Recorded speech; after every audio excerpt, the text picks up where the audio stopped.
Bonjour et bienvenue dans cette nouvelle vidéo de Draw My Economy. Aujourd'hui, on va voir comment gagner de l'argent en bourse avec les ETF. Je fais cette vidéo en collaboration avec Trade Republic, le broker 100% mobile, sans commission et sans frontières. Il propose 7500 actions du monde entier, même la Chine, et 1100 ETF des plus grands émetteurs, Lyxor, Amundi, BlackRock, etc. En plus, vous ne payez qu'une contribution de 1 € par transaction, quel que soit votre investissement. Autre avantage, les investissements programmés réguliers sont même sans aucun frais. Leur application mobile est hyper intuitive et votre argent est en sécurité. Trade Republic est en effet supervisé par la Banque d'Allemagne et la Bundesbank. Je mets un lien vers le site de Trade Republic dans la description. Arnaud a 30 ans. Petit, son rêve c'était de devenir astronome. Il l'a même été pendant quelques mois. Et puis, lors de son premier voyage spatial, il a eu un accident. Oh, rassurez-vous, c'était un accident sans gravité. Mais aujourd'hui, il travaille dans les bureaux, sur la terre ferme. Alors, actuellement, avec le coronavirus, il fait beaucoup de télétravail. Et comme toute personne au télétravail, il passe un peu de temps à naviguer sur Internet. Du coup, il s'est un peu intéressé à la bourse. Il a une petite somme d'argent à investir, 10 000 €, mais son problème, c'est qu'il ne se sent pas de choisir des valeurs dans lesquelles il va investir. D'abord, il n'a pas de connaissances en analyse financière, mais même s'il en avait, il aurait peur de passer un ordre pour acheter une valeur et de s'apercevoir à ce moment-là qu'il a loupé une info. Et tous les jours, il voit que le CAC 40 bat des nouveaux records. Et tous les jours, il veut investir, mais n'ose pas. Du coup, il procrastine. Un jour, en allant chez un ami, il rencontre Luc.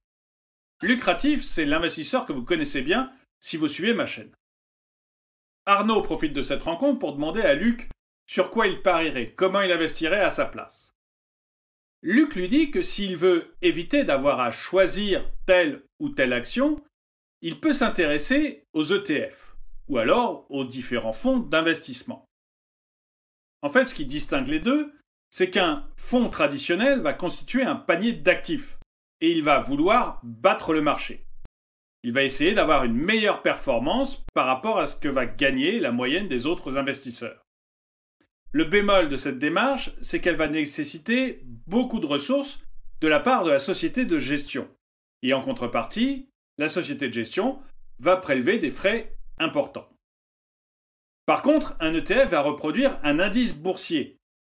Ça peut être un indice français comme le CAC 40, ou un indice américain comme le Nasdaq et le Dow Jones, ou l'indice de n'importe quel pays. Et ça peut être aussi un indice basé sur un secteur d'activité, comme l'automobile par exemple. Comme un ETF se contente de répliquer un indice, sa gestion est légère, et elle n'occasionne donc que très peu de frais. En tant qu'investisseur, Arnaud aurait donc la possibilité de diversifier ses investissements en achetant un ETF basé sur un indice large, voire en achetant plusieurs ETF basés sur différents indices. Arnaud de Saturne est conquis. Il remet sa journée de procrastination à demain et veut acheter tout de suite des ETF. Luc le calme un petit peu. Quand on investit dans un ETF, il ne faut pas faire n'importe quoi. Parce que des ETF, il y en a de 1000 sortes différentes. D'abord, vous avez des ETF à réplication physique ou des ETF à réplication synthétique. Les ETF à réplication physique semblent les plus sûrs pour lui, parce que ce sont des ETF qui vont se contenter d'acheter les actifs prévus dans l'indice. Par exemple, l'ETF du CAC 40 va acheter chacune des actions du CAC 40 dans la proportion du CAC 40. Du coup, cet ETF, il a une valeur sûre et physique. L'ETF synthétique, lui, a un fonctionnement différent, parce qu'il va acheter des actifs physiques qui ne sont pas liés à un indice à suivre. L'ETF synthétique qui suit le CAC 40 ne va peut-être acheter aucune action du CAC 40. Il va plutôt acheter des swaps qui vont lui être vendus par sa banque mère. J'ai déjà fait une vidéo sur les swaps, je vous laisse aller la voir si vous voulez savoir ce que c'est. Ensuite, une fois que Arnaud aura choisi entre ETF physique et ETF synthétique, il faudra encore qu'il choisisse quel type d'ETF il veut. Est-ce qu'il veut un ETF qui suive les indices du marché, le CAC 40 par exemple, Ou est-ce qu'il veut un ETF avec une stratégie d'investissement un peu plus complexe? Ou encore, est-ce qu'il veut un ETF avec un effet de levier inversé? C'est-à-dire un ETF qui va multiplier la hausse si l'indice monte, mais qui peut aussi multiplier la baisse de l'indice si celui-ci descend. Ce dernier ETF, il permet de multiplier ses gains de manière impressionnante, mais il peut aussi perdre beaucoup. Pour Arnaud, la question elle est vite répondue.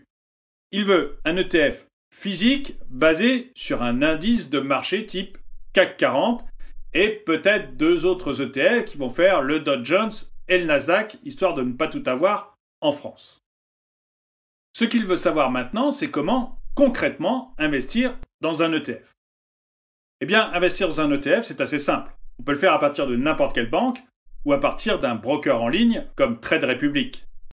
Pour ça, il suffit de télécharger l'appli de Trade Republic, de se créer un compte titre, de choisir parmi les 1100 ETF et de passer un ordre de bourse à l'achat.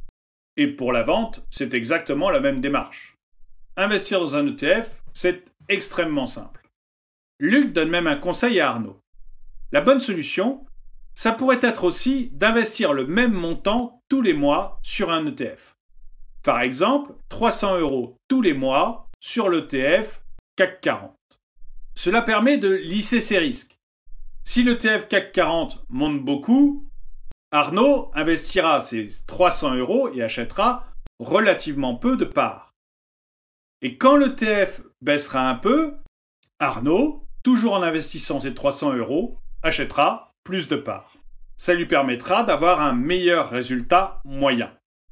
D'ailleurs, j'en profite pour dire que chez mon partenaire, Trade Republic, il y a la possibilité de mettre en place des versements réguliers, automatisés et gratuits sur les 2500 actions du monde entier et sur les 1100 ETF qu'il propose. Arnaud remercie Luc et rentre chez lui. En fait, il veut passer en revue les avantages et les inconvénients des ETF. Quel est le plus gros avantage de l'ETF? Finalement, c'est de pouvoir investir sur l'ensemble d'un marché sans avoir à choisir des actions distinctes comme le font les fonds traditionnels. Les frais sont moins élevés et par la même occasion, il n'y a aucun minimum de souscription qui est demandé. Les achats et les ventes sont rapides et ils se font dans la journée. Quels sont les inconvénients des ETF? Eh bien, de la même façon qu'il y a plusieurs avantages, il y a aussi plusieurs risques. D'abord, l'indice que suit l'ETF peut baisser. Rien n'assure que le CAC 40, le Dow Jones, le Nasdaq ou les autres indices ne feront jamais que monter. Ensuite, comme il y a différents types d'ETF avec des effets de levier, avec des réplications physiques ou synthétiques, il y a les risques liés à chaque type d'ETF. Mais finalement, Arnaud se dit, il suffit de choisir le bon secteur d'activité ou la bonne zone économique et de voir si on veut un ETF avec un effet de levier ou sans effet de levier, à réplication physique ou à réplication synthétique. C'est quand même beaucoup moins difficile que de choisir ses actions. Et vous, qu'en pensez-vous? Avez-vous déjà acheté des ETF? Avez-vous essayé des ETF à effet de levier ou des ETF synthétiques? Dites-le moi dans les commentaires. Ah, et le dicton du jour. Si tu as le cul entre deux chaises, achète un canapé. Je finis juste cette vidéo en remerciant Trade Republic qui a collaboré avec moi pour la faire. Je vous rappelle que c'est un broker 100% mobile, sans commission et sans frontières, qu'il propose 7500 actions du monde entier, même la Chine, et 1100 ETF des plus grands émetteurs comme Lyxor, Amundi, BlackRock, etc.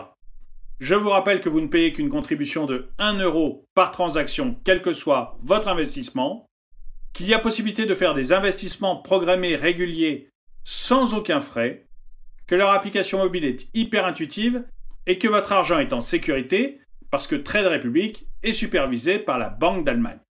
Je vous mets un lien vers le site de Trade Republic dans la description. Merci d'avoir regardé cette vidéo, mettez-lui un pouce vers le haut, commentez-la, partagez-la. Merci à tous ceux qui m'aident sur Tipeee et je vous dis à très bientôt.